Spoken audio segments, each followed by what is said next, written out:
अस्सलाम वालेकुम। कैसे हैं आप लोग? उम्मीद है बिल्कुल ठीक होंगे। Welcome to my YouTube channel और मेरा नाम है डॉक्टर मोहम्मद शफाक। आज की वीडियो में हम बात करेंगे एक और मेडिसिन के ऊपर जिसका नाम है लिपिगेट।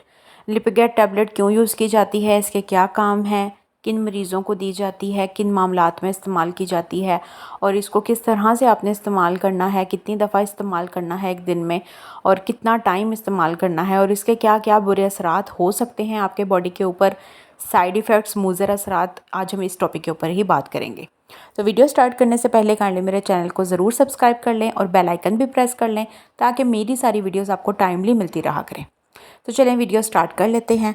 तो आज की वीडियो है हमारी एक मेडिसिन के ऊपर जिसका नाम है लिपिगेट टैबलेट।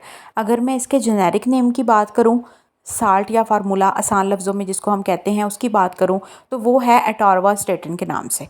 एटोरवास्टेटिन क्यों यूज़ की जाती है, क्या काम है इसके, क्या है ये हेल्प, किस चीज़ में हेल्प करती है, तो अब हम ये देखते हैं। तो एटोरवास्टेटिन जो है वो, अगर मैं इसके यूजेस की बात करूं तो उन लोगों को दी जाती है जिन लोगों को लिपिड्स के मसाइल होते हैं, फ़ैट के मसले होते हैं, कोलेस्ट्रोल के मसले होते हैं। अब ये भी हमारे जिस्म में दो तरह का होता है, एक होता है बैड कोलेस्ट्रोल और एक होता है गुड कोलेस्ट्रोल। गुड कोलेस्ट्रोल तो हमारे जिस्म के लिए बहुत अच्छा होता है, लेकिन जो बैड होता है वो ऑफ कोर्स अच्छा नहीं होता। सिंपल सी बात है, उसका नाम से ही आपको पता चल रहा है कि बैड कोलेस्ट्रोल है, तो वो बिल्कुल भी अच्छा नहीं है। जो लो ट्राइग्लिसराइड्स होते हैं वो अच्छे नहीं होते, एलडीएल जो होते हैं वो हमारे जिस्म के लिए बेहतर नहीं होते।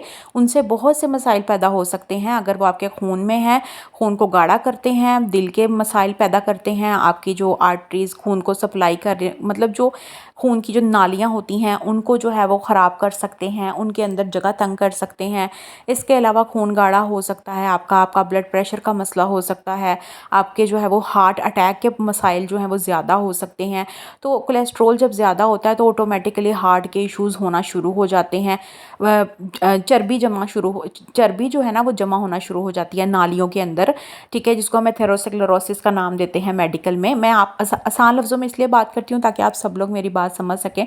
तो मेडिकल टर्म्स चूँकि सब लोग नहीं समझ पाते तो इसलिए मैं आसान लफ्ज़ों में आपको गाइड करती हूँ, हमेशा कोशिश करती हूँ ताकि हर बंदा मेरी बात समझ सके। तो आसान लफ्ज़ों में वही बात कि जिस बंदे में चर्बी बहुत ज़्यादा हो गई है उस बंदे को ठीक करने के लिए हम ये दवाइयाँ इस्तेमाल करते हैं। और अब आपको कैसे पता चलेगा, तो उसके लिए टेस्ट होते हैं, लिपिड प्रोफाइल टेस्ट होते हैं, वो डॉक्टर आपको प्रॉपर गाइड करता है अगर आप इस मसले के साथ डॉक्टर के पास जाते हैं। तो कुछ लोगों को पता ही नहीं चलता, उनको जब हार्ट का प्रॉब्लम हो जाता है या नालियों में तंगी हो जाती है फिर वो जाते हैं तो डॉक्टर उनको बताते हैं कि उनको ये इशू हो गया है। तो ऐसे मरीज़ जिनको खून के अंदर गंदा जो कोलेस्ट्रॉल होता है, एलडीएल जो लेवल बहुत हाई हो जाते हैं, कोलेस्ट्रॉल के लेवल बहुत हाई हो जाते हैं जिसके जिस्म के अंदर, तो उसको ठीक करने के लिए हम ये दवाइयाँ इस्तेमाल करते हैं। इससे हम बहुत सी चीज़ों से बच सकते हैं, हार्ट अटैक से बच सकते हैं, ब्लड प्रेशर के मसाइल से भी बच सकते हैं, गुर्दे ख़राब, क्योंकि अगर आपको एक मसला होगा तो साथ साथ बाकी ऑर्गन्स भी ख़राब होना शुरू हो जाते हैं। ब्लड प्रेशर का बहुत बुरा असर पड़ता है आपके गुर्दों के ऊपर। तो ये सारे मसाइल आपके ठीक हो जाएंगे जब आप इस किस्म की दवाइयाँ इस्तेमाल करते हैं। अगर आपके जिस्म में गंदा कोलेस्ट्रॉल जमा ज़्यादा हो चुका है, कोशिश करें कि अपनी डाइट को मैनेज करें, क्योंकि इस तरह की चीज़ें डाइट से भी ठीक हो जाती हैं। लेकिन फिर भी अगर आपकी डाइट से ठीक नहीं होती हैं तो फिर आपको मेडिसिन की तरफ आना चाहिए, वरना आपके जिस्म में बहुत से मसाइल पैदा हो सकते हैं, ख़ास तौर पे दिल के मसाइल। तो इन चीज़ों को ठीक करने के लिए हम इस तरह की दवाइयाँ इस्तेमाल करते हैं। होपफुली सबको समझ आ गई होगी। अब हम देखते हैं कि इसको आपने लेना किस तरह से है। तो आप इसको डेली एक एक टैबलेट आप दिन में 24 घंटे में एक टैबलेट ले सकते हैं। जर्नल बता रही हूँ, लेकिन आपने कोशिश करनी है कि इस तरह की जो दवाइयाँ हैं ना, ये कोई जर्नली लेने वाली नहीं है, ये हर बंदा भी नहीं लेता, ये सिर्फ अपनी डॉक्टर की प्रेस्क्रिप्शन पे लेनी है। अपने प्रॉपर जो मुआलिज है आपका उसको फॉलो करना है, ठीक है, जिसके पास आप चेकअप करवाने जाते हैं या जो भी आपका डॉक्टर है। खुद से आप ना ही करें तो बेहतर है। इस तरह की दवाइयाँ इस्तेमाल, इनके साइड इफ़ेक्ट्स हो सकते हैं, बुरे असरात भी आप पे ज़्यादा हो सकते हैं।